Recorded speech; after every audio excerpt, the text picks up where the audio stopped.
Straight off the bat, I will admit that I was a little let down by the first game in this new series. It tried so hard to be what it wanted to be, but would often fall short, even though you could tell it was made with love. When Xenoverse 2 was announced, I was trepidatious at best. I didn't want to get into yet another unpolished Dragon Ball game. As a fan of the series, I was kidding myself. I was going to buy this, and potentially regret it later. Again. My first initial impressions of Xenoverse 2 were slightly redeeming. It actually felt like there was more time spent in the oven baking with the end result.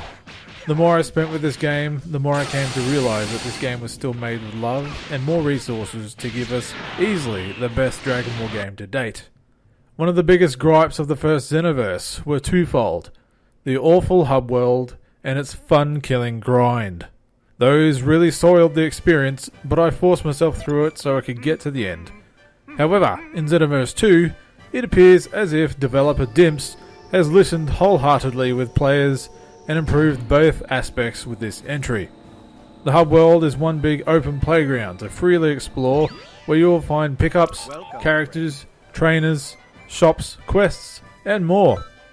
No more sections with multiple loading screens. Fantastic. Also, they've made it more forgiving with leveling up and finding Dragon Balls. Yay! Besides this, the combat engine has been vastly improved. It's more fun to play and a lot faster, yet controlled. I didn't find myself always fighting the air right next to my opponent. More often than not, the targeting and hit detection was quite precise this time. The key gauge and super attack system has been modified. As Super Saiyans, you can't just spam out consecutive ultimate attacks for free like we used to. That did get very cheap in the first game and made for easy wins. Now you're invited to use more tactics and movement to stay one step ahead of your opponent. Thankfully, this game was made only with the now current generation of consoles in mind, and boy does it show. Characters, energy attacks and locations all look so much cleaner and crisper, sometimes looking damn near uncanny or surpassing some of the better animated episodes of the show. This extra power definitely would explain why the game has been able to fix a lot of the bigger problems the first game had.